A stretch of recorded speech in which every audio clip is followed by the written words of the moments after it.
Hello friends, मैं प्रशांत आप सबका आपके चहेते सेक्स एक सुखी जीवन का मंत्र डॉक्टर विजय दहीफले के साथ इस खास कार्यक्रम में तहे दिल से स्वागत करता हूं। दोस्तों, हमें जब भी कोई मेडिकल इमरजेंसी आती है या फिर स्वास्थ्य से जुड़ी कोई भी परेशानी सताती है, तब हम क्या करते हैं? सबसे पहले हम वो सारी चीजें हमारे फ्रेंड्स या फैमिली के साथ शेयर करते हैं। पर दोस्तों, जब भी हमें कोई सेक्स से जुड़ी परेशानी सताती है, तब हम ऐसा नहीं कर पाते, क्योंकि इस बारे में बात करने में हम शर्माते हैं, हम झिझकते हैं। पर दोस्तों, अब शर्माने की बिल्कुल ज़रूरत नहीं, क्योंकि डॉक्टर विजय दहीफले आपके सारे सेक्स रिलेटेड सवालों के जवाब बहुत ही पॉजिटिव तरीके से ज़रूर देंगे। दोस्तों, शो को शुरुआत करते हैं, लेकिन उसके पहले जानते हैं डॉक्टर विजय दहीफले इनके बारे में। डॉक्टर विजय दहीफले ये सेक्सोलॉजिस्ट, यूरोलॉजिस्ट और एंड्रोलॉजिस्ट है।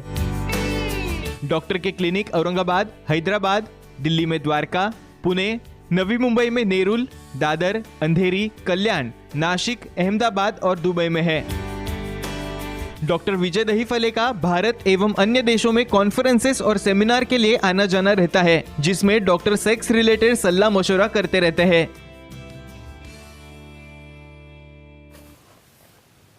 तो चलिए, डॉक्टर साहब हमारे साथ है। Sir, welcome to the show. नमस्ते। इन एपिसोड्स में हम लोग वो जानकारी लेने की कोशिश कर रहे हैं, वो जानकारी प्राप्त करने की कोशिश कर रहे हैं जो अक्सर हमें होती नहीं है।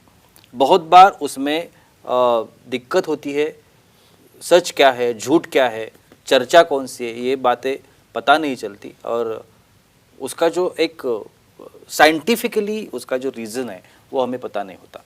तो इसके बारे में आज हम जो टॉपिक लिया है हमने, वो टॉपिक है सेक्सुअल डिस्फंक्शन, और उसमें फोर प्ले में ब्रेस्ट का क्या रोल होता है। अभी इसके बारे में हमारे समाज में बातें ही नहीं होती, तो जानकारी कहाँ से मिलेगी। लेकिन इस एपिसोड में हम वो जानकारी लेने की कोशिश कर रहे हैं। सर, जो मैंने अभी बताया कि ओपनली बात करना हमारे समाज में वो चीज़ नहीं है, लेकिन जानकारी भी रहना बहुत इम्पोर्टेंट है, साइंटिफिक इन्फॉर्मेशन रहना।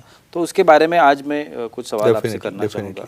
फोरप्ले में ब्रेस्ट का क्या रोल होता है? जो हमने सब्जेक्ट लिया है वही सवाल पहले पूछना चाहूँगा। ये क्या रोल होता है? जी प्रशांत जी, यहाँ पे जो हमारी सीरीज चल रही है सेक्स एजुकेशन, सेक्सुअल अवेयरनेस और सेक्सुअल सेफ्टी, इसके अंतर्गत हम साइंटिफिक इन्फॉर्मेशन ले रहे हैं। पूरे टॉपिक हमारे दर्शक जो है उनकी डिमांड से लिए है।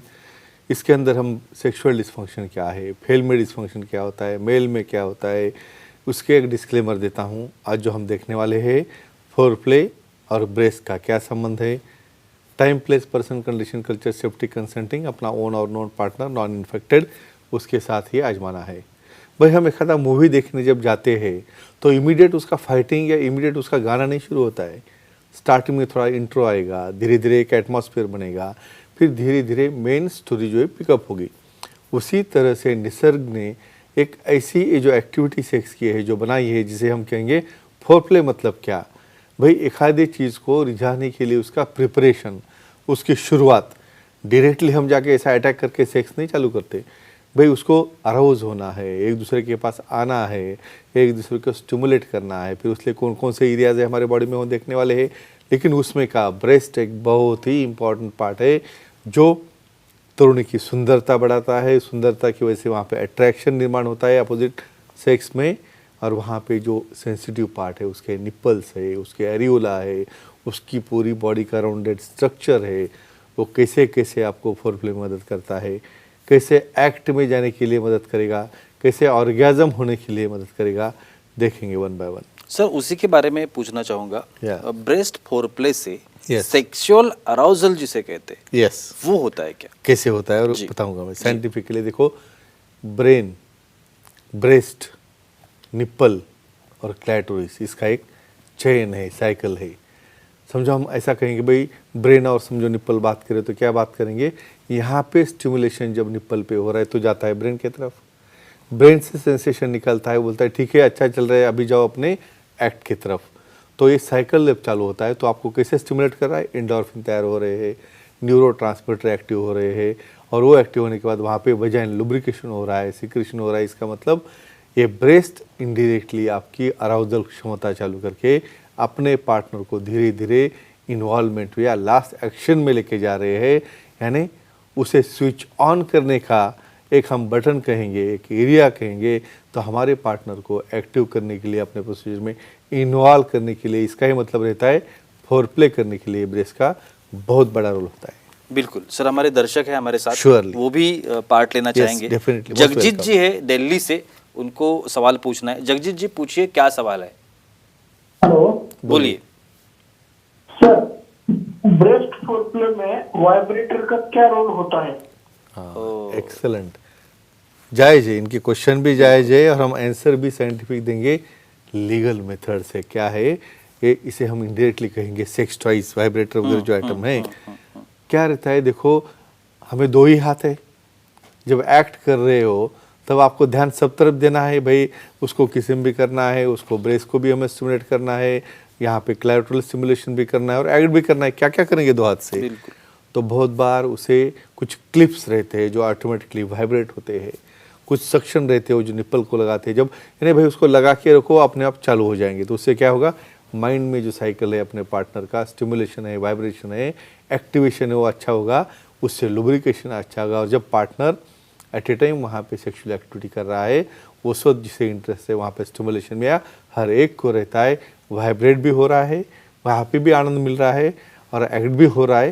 ये दोनों का कॉम्बो होके ऑर्गेजम या सेटिस्फैक्शन बहुत अच्छी तरह से मिलता है वाइब्रेटर से, लेकिन लीगली अलाउड हो तो और अपने कल्चरल फ्रेम में बिठा के। बिल्कुल सर, और एक सवाल आता है कि Sure. सेंसेशंस बहुत इंपॉर्टेंस रहते हैं। Correct. तो ब्रेस्ट में कहाँ पे सेंसेशन होते हैं और उसे कैसे ऑपरेट करेंगे? Very nice, very good. जी। देखो ये ब्रेस्ट तो पूरा गोलाकार बड़ा पार्ट है, लेकिन कौन सा एरिया सेंसिटिव ज़्यादा रहता है, समझो उसको क्लॉकवाइज हम डिवाइड करेंगे। 10 बजे का जो लेवल है उससे 2 बजे तक, यानी जो हमारे नेक के तरफ से और एक्जिला के तरफ से सप्लाई ज़्यादा आता है, वो एरिया में सबसे ज़्यादा सप्लाई रहता है ब्रेस्ट को, और वहाँ पे आप स्टिमुलेट करोगे, वहाँ से आप उसको बहुत जेंटली टिकल करोगे या वहाँ पे आप बहुत जेंटली मसाज करोगे, तो ही वो एरिया में एक्साइटेशन होता है, नर्व्स एक्टिवेट होते हैं, उसके सेंसेशन ब्रेन को जाते हैं और वहाँ से निप्पल एरियोला से क्लैटरस या वजाना की तरफ जाते हैं, जो काम में आता है फीमेल के एक्टिवेशन में, अराउजल में या अपने काम में उसे अच्छी तरह से रिझाने में। सो 10 o'clock to 2 o'clock का जो lateral upper part of breast रहता है वो सबसे ज़्यादा सेंसिटिव रहता है। बिल्कुल सर, और एक चीज़ होती है कि Sure. इस एक्टिविटी के दौरान Okay. बहुत बार बातें होती ही नहीं है। हाँ, तो ब्रेस्ट फोर प्ले में ये Communication. बातें करना, क्यों कम्युनिकेशन important करना, है? संभाषण करना, हाँ। ये इम्पोर्टेंट है या नहीं, और वो कैसे करें? इसके ऊपर बहुत बड़ी जी। स्टडी हुई है। ये देखो यहाँ पे तो सब चुपचाप काम चल रहा है, कोई किसी से बात नहीं कर रहा है, भाई अपना अपना नीचे करके निकल गए, ऐसा नहीं है भाई। उसे क्या होता है, बहुत बार जिसके छोटे छोटे ब्रेस्ट है या बहुत ज़्यादा बड़े ब्रेस्ट है, उसको शर्म आती है पार्टनर को, भाई कैसे लाइट बंद करो, यानी उसे लगता है इंसल्टिंग लगता है मेरे ब्रेस्ट इतने छोटे हैं। तो ऐसे केस में क्या करना है भाई, हमें एडजस्ट करना है। तो उसे अनरैप होने के बाद हमें उसे जब बात करेंगे पार्टनर से, हम कॉन्फिडेंस में लेंगे, भाई ठीक है भाई छोटे हैं तो वो अच्छे है, बहुत अट्रैक्टिव है, बाद में उसका शेप अच्छा है, आपके निपल अच्छे है, ऐसे डिस्कशन से उसका कॉन्फिडेंस बढ़ेगा। फिर धीरे धीरे अनरैप होने में या उसका न्यूडिटी में उसका काम है, और जितना भी न्यूडिटी यानी ओपननेस ज़्यादा रहेगा, उससे आइस से आने वाले स्टिमुलेशन ज़्यादा मिलते हैं। तो जब भी आप एक्ट कर रहे हो भाई, उसको कॉम्प्लीमेंट दो, आप बोलो भाई कुछ करना नहीं, कुछ नहीं करके निकल गए, उससे कुछ नहीं होने वाला। तो एप्रिशिएशन करने के बाद रिस्पेक्ट करोगे तो डेफिनेटली पार्टनर और एक्टिव होगा और आपको वहाँ पे फोर प्ले में, ब्रेस्ट फोर प्ले में आपको अलाउ करेगा। बिल्कुल सर, हमारी फीमेल ऑडियंस भी है, Of वो course. भी सवाल करना चाहती है। सुषमा जी है दादर से, उनको सवाल करना है। पूछिए सुषमा जी, क्या सवाल है आपका? जी नमस्ते सर। बोलिए। नमस्कार। बोला सर, ब्रेस्ट इम्प्लांट करने के बाद कब ब्रेस्ट प्ले करना चाहिए? एक्सेलेंट, अच्छा। कॉस्मेटिक के ऊपर का क्वेश्चन है। अभी जैसे हम बात करते हैं भाई, पार्टनर ओपन करता ही नहीं, भाई मेरे बड़े इतने बड़े ब्रेस्ट है, अच्छा लगेगा नहीं लगेगा, इतने छोटे हैं, अच्छा लगेगा नहीं लगेगा। तो इस वक्त मेल पार्टनर हमारे कुछ तो ऐसे कैसे भाई डाइवोर्स तक आ जाते, सर इसको कुछ है ही नहीं तो मैं क्या, इसमें डाइवोर्स लेना है, नहीं भाई ऐसा कुछ मत करो। उसे क्या करना है, बढ़ाने के लिए इम्प्लांट से बहुत अच्छे भाई, राउंडेड शेपेड है, कोनिकल है, जैसे आप एक्टर एक्ट्रेस के देखते हो उसी तरह से उसमें इम्प्लांट डाल सकते हैं सिलिकॉन के। तो और इम्प्लांट डालने के बाद तो बहुत अट्रैक्टिव हो गए, तो उनको लगे भाई जल्दी से फोर प्ले करेंगे, ऐसा नहीं है। कम से कम 1.5 महीने का गैप रखना है, और जब कर रहे हो बहुत ही जेंटली, उससे टैपिंग है, मसाजिंग है, डायरेक्टली फोर्सफुली प्रेस करोगे तो कॉम्प्लिकेशन हो सकता है, भाई निकल आएंगे ब्रेस्ट बाहर। तो 1.5 महीने तक रुको, पार्टनर का वहाँ कुछ रेडनेस है क्या, पेन है क्या, कुछ डिस्कम्फर्ट है क्या, वो कंफर्म करो और सम्मति लेके बाद में ही आप उसका फोरप्ले कर सकते हो। और एक बात आती है सर Sure. कि इस फोरप्ले की शुरुआत कैसे करें, Yes. जिसे हम Very ब्रेस्ट good. फोरप्ले करते हैं। Yeah. जी यानी सेक्सुअल एक्टिविटी आपकी कैसे शुरू करें, भाई आ गए इमीडिएट हो गया इरेक्शन और शुरू हो गया, ऐसा कभी नहीं रहता है। नहीं तो आपको भी थोड़ा ही होने वाला है। यहाँ पे क्या इम्पोर्टेंट, कौन से सेंसिटिव पार्ट है, इंडायरेक्टली आप पूछ रहे हो, भाई हमारे ईयर लोब्यूल है बहुत सेंसिटिव रहते हैं, nap of neck specially female में नेक की जगह पे काफ़ी नोज रहते हैं, वहाँ पे किसिंग करना है, मूवमेंट करना है। बाद में क्लाविकल यानी जो ट्रांसवर्स बोन रहता है वो काफ़ी सेंसिटिव रहता है। बाद में अपर पार्ट ऑफ ब्रेस्ट हो गए, उसके बाद निप्पल हो गए, एरियोला हो गए, ऐसे धीरे धीरे लैटरल एस्पेक्ट ऑफ थाइज हो गए, मिडिल एस्पेक्ट ऑफ थाइज हो गए, क्लैटोरिस हो गए। ऐसे स्टेप बाय स्टेप आप उसे टच करते जाओगे, मसाज करते जाओगे, लिकिंग करोगे, धीरे धीरे ब्रेस्ट मसाज करोगे, तो ये प्रोसेस से पूरा साइकिल एक्टिवेट होके पार्टनर भी एक्टिवेट होता है, लुब्रिकेशन भी अच्छा होता है, पार्टनर इन्वॉल्व भी अच्छा होता है और ये फोरप्ले से आपको एक्टिविटी करने में बहुत ज़्यादा मदद होती है। जी सर, अभी आपने एरियोला के बारे में बताया, Sure. उसी के बारे में एक लास्ट क्वेश्चन Sure. पूछना चाहूँगा। ब्रेस्ट फोरप्ले में एरियोला का जो रोल है Yes. वो एग्जैक्टली क्या होता है? श्योरली, जी। ये काफ़ी साइंटिफिक क्वेश्चन है। यहाँ पे एरियोला किसे बोलते हैं पहले आपको बोलूँगा शॉर्ट में। जो हमारा ब्रेस्ट का गोलाकार भाग है, सेंटर में निप्पल है, उसके अंदर जो डिस्क रहती है डार्क कलर वाली, उसे कहते हैं एरियोला। और एरियोला का सबसे बड़ा इम्पोर्टेंस है, वो सबसे ज़्यादा सेंसिटिव है, सबसे ज़्यादा नर्व्स वहाँ पे आते हैं, तो उसे फिंगर मेथड यानी अपने हाथ से वहाँ पे गोलाकार फिंगर जेंटली मूव करेगा तो, या बहुत बहुत उसको लिकिंग यानी टंग से मूव करेगा तो स्टिमुलेट करेगा तो उसका सेंसेशन डायरेक्ट ब्रेन को जाके वहाँ से हार्मोन रिलीज होना, एंडोर्फिन रिलीज होना, ये लो मॉलिक्यूल्स रिलीज होना, ये प्रोसीजर होती है और पार्टनर बहुत ही इजीली आप में इन्वॉल्व होके एक्ट करने के लिए अपने आप तैयार हो जाता है। तो फ्रेंड्स एक ही कहूँगा, ये साइंटिफिक इंफॉर्मेशन है ब्रेस्ट के रिलेटेड। नेचर ने इतना अच्छा ऑर्गन आपके पास दिया है, उसकी कैसे केयर लेना, उसे कैसे रिस्पेक्ट करना, और रिस्पेक्ट करने के बाद इनडायरेक्टली फोरप्ले करने के बाद पार्टनर आपका कैसे रिस्पॉन्ड करता है और वो प्रोसीजर में आप कैसे इन्वॉल्व होते हो और कैसे आपको आनंद मिलता है। तो फ्रेंड्स एक ही कहूँगा, साइंटिफिकली करो, आपको एंजॉयमेंट अच्छा मिलेगा। बिल्कुल, thank you sir, Yeah. Thank you so much, बहुत ही अच्छी जानकारी मिली हमें। you. लेकिन वक्त की पाबंदी है, हमें यहाँ पे रुकना पड़ेगा।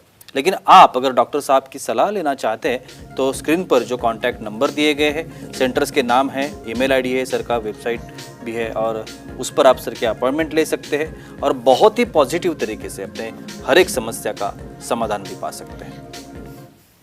तो चलिए रुकते हैं इस एपिसोड में, अगले एपिसोड में फिर एक बार मुलाकात होगी, तब तक के लिए शुक्रिया।